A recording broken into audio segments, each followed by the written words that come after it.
सबको पता है कि सिलेबस क्या है, कौन कौन से राइटर मेंशन है, ये सब दिया हुआ है, ठीक है। लेकिन एलटी के लिए देखो जरा, एलटी के लिए जो सिलेबस की अगर हम बात करें तो सबसे पहले जो ये देखा, या फिर 10th या 11th, जो भी हम बात करते हैं 12th, आप 11th 12th ही समझिए, ठीक है, इंटरमीडिएट, 11th 12th, फिर ग्रेजुएशन, ठीक है, बीए, केवल यही ज्यादा फोकस करता है एलटी में। 11th 12th के जो इम्पोर्टेंट राइटर्स होते हैं, जो ग्रेजुएशन में भी है, बल्कि बीए का सिलेबस, पूरा सिलेबस, बीए का पूरा सिलेबस, तो एलटी ज्यादा इसीलिए फोकस करता है, ठीक है। बाकी सब तक देखो, तो ये जो बात कर रहा हूँ मैं, ये कितने नंबर के लिए कर रहा हूँ, अब एवरेज मान लीजिएगा 50 नंबर की लिटरेचर आती है, ठीक है, 50 नंबर की लिटरेचर आती है, 20-22 क्वेश्चन ग्रामर के आ जाते हैं, 30 आपको पता है टीचिंग एप्टीट्यूड आता है, ठीक है। तो 50 नंबर की जो इंग्लिश लिटरेचर आएगा वो 11th 12th और बीए के सिलेबस से ही आएगा, ठीक है। अब लेक्चर में देखिएगा, देखो लेक्चर में क्या होता है, इस एल टी प्लस एम में, समझ लो एल टी प्लस एम में, इसमें ऐड हो जाएगा सब। एल टी का मतलब समझो कि 11th 12th, देखिएगा 11th 12th plus BA plus M, तो इसमें ये सब जुड़ जाएगा, ठीक है। तो आप समझ, ठीक है। तो अब देखिएगा, देखो लेक्चर के लिए आपने देखा 11th 12th BA plus M, मतलब सारी चीजें आएगी इसी तक की, ठीक है। किसी का माइक खुला है, ऑफ करिएगा, ठीक है। अब 11th 12th आप समझ गए यहाँ तक। अब रही बात पढ़ने की, पढ़ना कैसे है, तो देखिएगा जो लेक्चर वाले हैं वो भी ये ना सोचे कि हमारा भी होगा, देखो उनको ये तो ये वाला है, वो तो हम बाद में पढ़ सकते जब वो स्क्रीनिंग पास कर लेगा, वो वाला तब पढ़ सकते, लेकिन यहाँ तक तू पढ़ ले जरा, यहाँ तक वो पढ़ ले जरा, तो यहाँ तक जो अगर पढ़ेगा तो इसका मतलब एलटी का, ठीक है, एलटी के मोस्ट ऑफ दी जो राइटर होंगे वो यहाँ पर भी मिलेंगे हमें, ठीक है। तो ये सब चीजें हमें एलटी और लेक्चर के लिए आपको पता है कि किस तरीके से डिफरेंस है, तो कहने का मतलब यही है, जो एलटी के लिए पढ़ेंगे वही हम यहाँ पर लेक्चर के लिए पढ़ेंगे। बाकी पर्टिकुलर लेक्चर के लिए यहाँ तक आप पढ़ लीजिएगा पहले, उसके बाद जब आपका स्क्रीनिंग हो जाएगा तो आप एमए के जो राइटर है वो भी पढ़ लीजिए, ठीक है। तो ये हुई आपकी एलटी और लेक्चर वाली बात, ठीक है। तो पढ़ना हमें, इसका मतलब ये हुआ कि हमें एलटी हो चाहे लेक्चर हो, पढ़ना है इंग्लिश लिटरेचर, ठीक है। अब दूसरी बात, बहुत इंपॉर्टेंट बात, बहुत सारी चीजें, देखो ये चीजें मैं बार बार नहीं बताऊंगा, ठीक है। अब ये चीजें, एक चीज हमारे मन में सवाल आता है कि जब भी देखो आज तक हमने जहाँ भी इंग्लिश लिटरेचर पढ़ा, तो अलग अलग लोग अलग अलग टाइप से पढ़ाते हैं, या अलग अलग बुक अलग अलग चीजें बताता है अपने हिसाब से। तो देखिएगा इंग्लिश लिटरेचर जो हम पढ़ते हैं, तरीके जो पढ़ने के हैं वो समझिएगा जरा, किस तरीके से हमें मैनेज करना है, इंग्लिश लिटरेचर को पढ़ना है, समझना है, या जो एग्जाम है, हमारा जो एग्जाम है एलटी लेक्चर, वो किस हिसाब से पूछता है, तो देखिएगा, या हमें जो पढ़ना है या मुझे जो पढ़ाना है, तो किस तरीके से पढ़ना है, देखिएगा। तो इंग्लिश लिटरेचर के अलग अलग तरीके हैं, एक बात देखिएगा, according to age, according to age, सबसे पहली बात है कि हम इंग्लिश लिटरेचर को या तो हम अकॉर्डिंग टू एज पढ़े, ठीक है। दूसरी बात,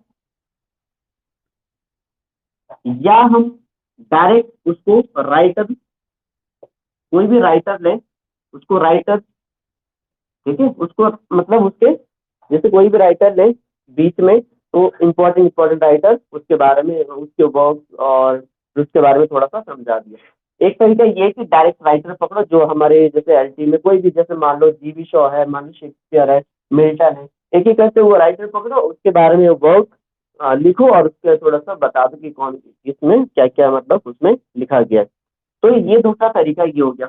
अब तीसरा देखो जरा, अब ये तो बहुत इंपॉर्टेंट है इस हिसाब से, according to country, according to country, ठीक है।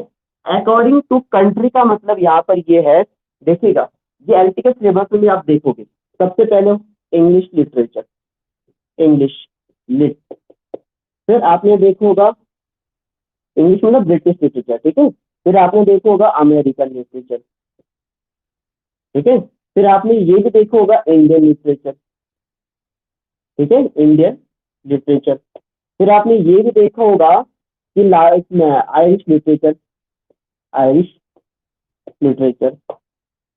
तो जो मेन फोकस है हमारा वो इस तरीके से भी है, लोग इस तरीके से भी पढ़ते हैं कि अकॉर्डिंग टू कंट्री पढ़े, जैसे पहले इंग्लिश लिटरेचर को पढ़े। इंग्लिश लिटरेचर के जो भी राइटर है, चाहे वो प्ले राइट हो, चाहे वो पोएट हो, चाहे वो ड्रामेटिस्ट हो, कुछ भी हो, तो वो इसमें पढ़ लेता है इंग्लिश लिटरेचर। केवल वो इसमें इंग्लिश लिटरेचर को ही पढ़ेगा, वो अमेरिकन राइटर नहीं पढ़ेगा वहां पे, ठीक है। और यहाँ पे क्या होगा, अमेरिकन लिटरेचर होगा, ठीक है।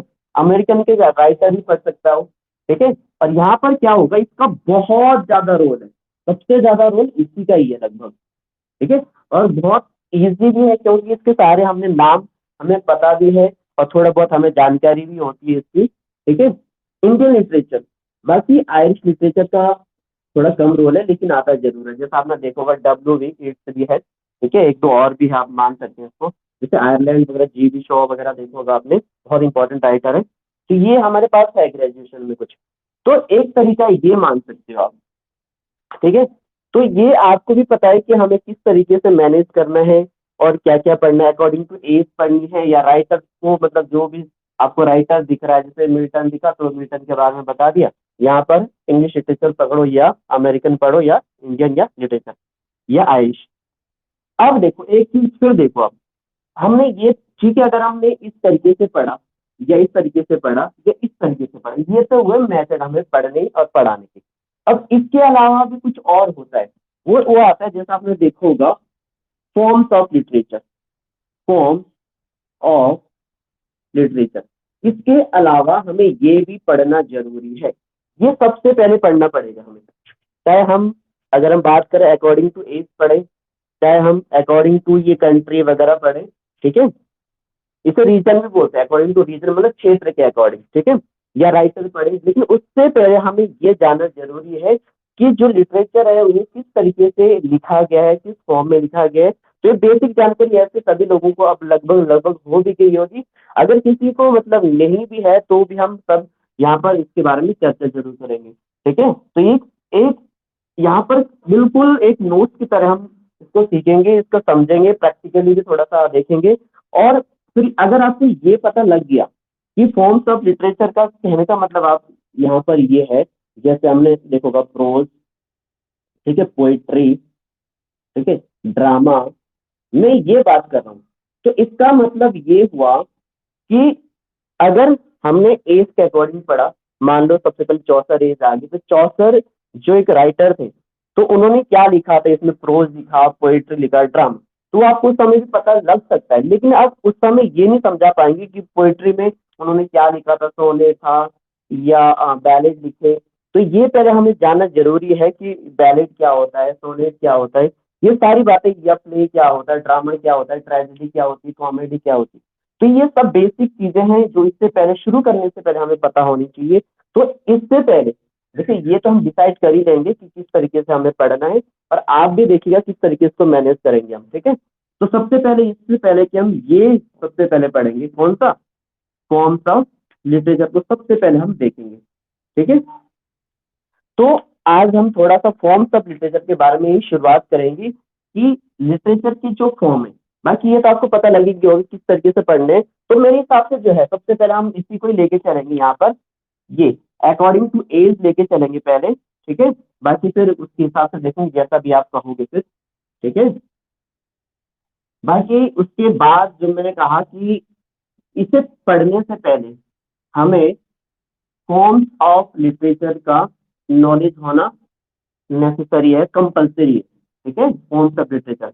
देखो कुछ लोगों को ऑलरेडी ये चीजें पता होगी, तो हो सकता है शायद उनके लिए थोड़ा सा बोरिंग लगे, या उनके लिए थोड़ा सा लगे कि ये तो मतलब मतलब काम की चीजें नहीं है। तो देखो मुझे तो हर चीज का ध्यान देना होगा, चाहे